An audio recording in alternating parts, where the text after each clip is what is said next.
Olá, pessoal! Neste vídeo eu vou apresentar um exemplo da lista 1, da lista de exercícios 1, do tópico de variáveis, expressões e comandos.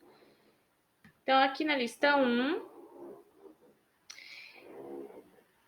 tem sempre aqui a data de abertura do questionário e também de fechamento, uma descrição para vocês entenderem como funciona o corretor automático, né?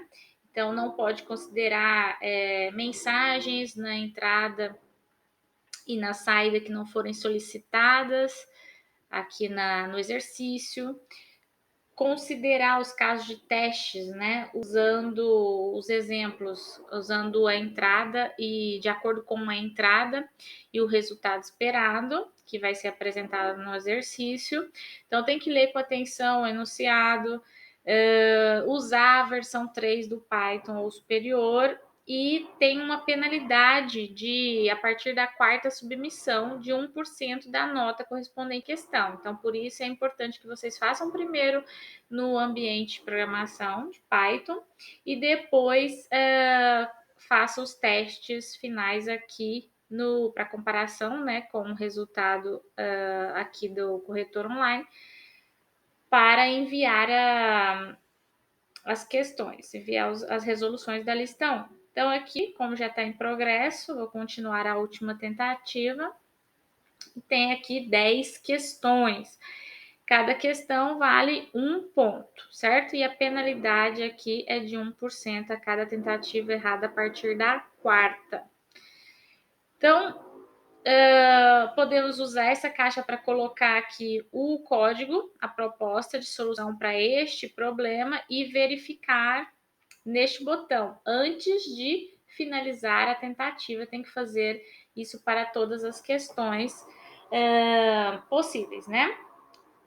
Podendo enviar a lista mesmo sem ter preenchido todas as questões, mas aí não vai receber as notas dessas outras questões que não foram enviadas as soluções. Então, aqui o problema sempre tem uma descrição, informações de entrada e informações de saída. Então, aqui na descrição vocês vão encontrar qual é o processamento, né, que deve ser feito. E tem também dicas e os exemplos de como vai ser a entrada e o resultado esperado, certo? Então, tem que seguir essa estrutura aqui também.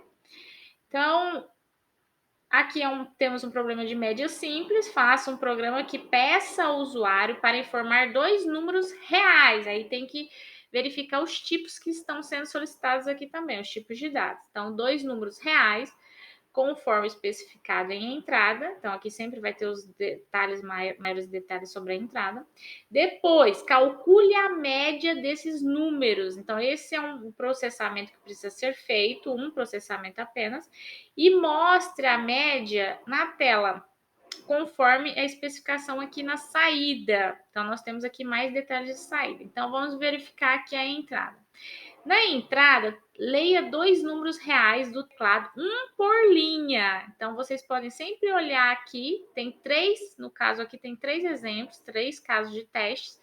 Vocês podem olhar aqui para identificar, para entender melhor como que é essa entrada. Então, são 2 valores, um em cada linha. O 4 está numa linha, o 4 está na outra.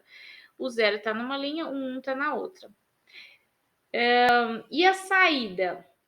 Imprima na tela média, onde média é R$1, ou seja, a saída vai ser um valor do float, com 2 casas decimais, que representa a média dos R$2 lidos do teclado, certo?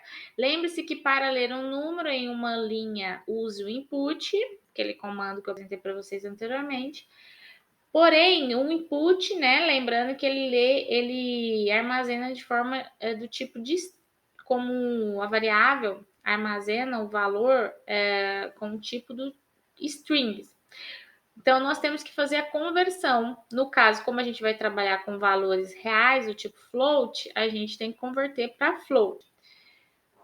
No exemplo a seguir, o usuário digita 2 números, um por linha. Então, o programa lê cada número como string e converte para ponto flutuante, float. Então, Está fazendo aqui a leitura e na mesma linha faz a conversão para float e então depois armazena na variável A. O mesmo aqui para o segundo número.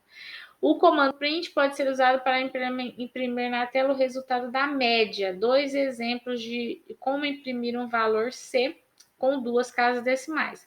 Então, aqui a possibilidade de usar aquele comando de formato com 2 casas decimais e usando também o format. Então, vamos fazer aqui.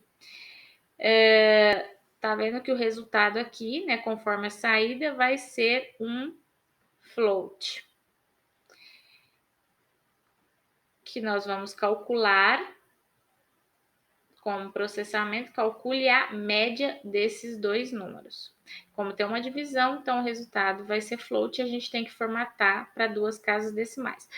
Então, eu vou considerar aqui a variável N1, que é igual, vou fazer a conversão para float da entrada. E vou fazer a mesma coisa em linhas separadas, porque aqui vai ser a leitura em linhas separadas. Se fosse na mesma linha, a gente ia usar o split, né? Então, N2 é igual a float. Pronto, fiz a leitura dos dois números, o que está sendo solicitado aqui, do tipo float, um por linha. Agora, antes da saída, nós temos que fazer o processamento. Calcule a média desses dois números. Então, eu posso criar uma variável aqui, ou fazer diretamente no print, vou fazer separado para ficar mais fácil de entender. Para calcular a média, primeiro eu vou somar N1 e N2, depois o resultado, né, dividido por 2, porque eu tenho dois valores. Não posso esquecer de usar o parênteses, porque senão primeiro vai ser realizada a divisão aqui. Então, eu tenho que colocar o parênteses, porque eu quero que esses valores sejam somados, depois dividido por 2. E então, uso o print, o comando print, para apresentar a média. Existem várias formatações, né? Eu posso usar o porcento, ponto 2, 2 casas decimais do número float, e usando esse formato aqui e apresentando média, ou seja, a média vai ser apresentada no texto com essa formatação, o texto porque está entre aspas, né? Então eu estou formatando o texto que vai ser apresentado, que é com 2 casas decimais. Posso fazer dessa forma, ou posso fazer, vou verificar aqui se está correto, se não tem nenhum erro. Tudo correto, ou eu posso fazer o seguinte, vou colocar isso aqui em comentário, posso fazer print, vou formatar o texto com 2 casas decimais, o valor, e vai ser informado aqui no format, a média, certo? Posso fazer dessa forma. Verificando tudo correto, ou uma outra forma que é da versão mais nova do Python, em que eu coloco print e vou formatar com 2 casas decimais. Então, aqui dentro eu coloco a variável média, 2 pontos, ponto 2f. Certo? Então, a média vai ser formatada, a média vai ser formatada com 2 casas decimais.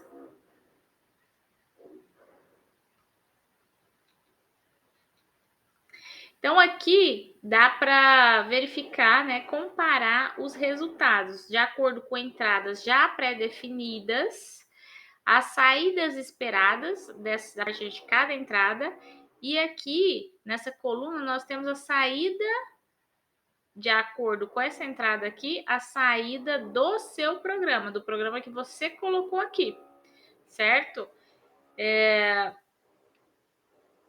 Então, tem que comparar aqui se está tudo certo, comparar o esperado com a saída do programa, Se tiver algum erro, né, vamos supor aqui, vou fazer um erro proposital, colocar menos aqui.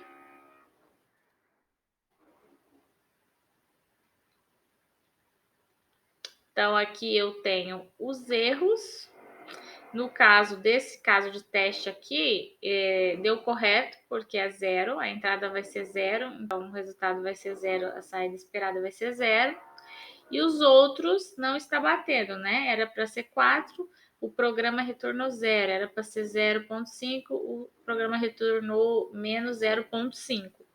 Então, tem que seguir exatamente o que foi solicitado no enunciado. Sempre esses casos de teste estão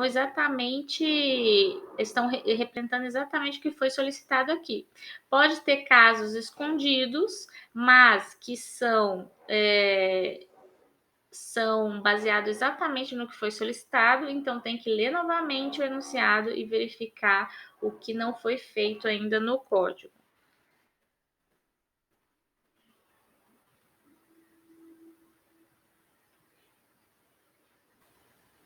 Então, eu posso pegar aqui para facilitar aqui o entendimento, como está funcionando esse código aqui, né?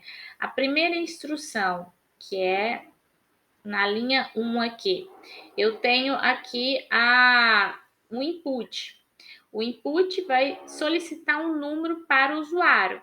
E nós já temos entradas pré-definidas aqui no corretor online, que no caso a primeira entrada é o 4. Então, aqui vai ser armazenado o 4 do tipo float, vai ser convertido para float e armazenado em N1, certo? Então, o N1 vai ser igual a 4. O N1 vai ser igual a 4. Depois, eu tenho uma outra instrução e vou armazenar esse valor em N2. Então, o que vai ser armazenado no N2? Se eu considero esse exemplo aqui, para cada caso de teste, a gente tem que fazer essa comparação com os dados de entrada. Então, o N2 aqui vai receber uma outra entrada, numa outra linha, que é esse outro 4 aqui. Então, vai ser convertido para float e armazenado em N2. Depois é calculada a média. Então, é feita essa operação aqui, N1 mais N2, certo? Que é 8 dividido por 2. Então, o resultado vai ser 4. Então, esse é o resultado da média. O resultado da média, que vai ser armazenado nessa variável média. Depois eu tenho a instrução de print, que vai apresentar na tela qual o valor, a média. Então, vai lá na memória, na média, e vai pegar o valor, que no caso foi armazenado o valor um float, porque é uma divisão, 4.0, só que vai ser apresentado com 2 casas decimais. Então, por isso, vai ser 4.00, que não tem mais casas decimais aqui. Então, ele completa com 0. Certo? Então, esse é um exemplo do primeiro exercício da questão 1. Então, tem que resolver os outros exercícios de acordo com o que foi solicitado e depois finalizar a tentativa e enviar tudo. Aí não tem como voltar essa tentativa, só pode enviar tudo quando terminar. E se a gente sair e voltar novamente, os exercícios que foram propostos aqui na lista 1, que foram colocados aqui, continuam salvos. Então, dá para a gente voltar aqui novamente e alterar o código, certo? Então, é isso, um exemplo da lista 1.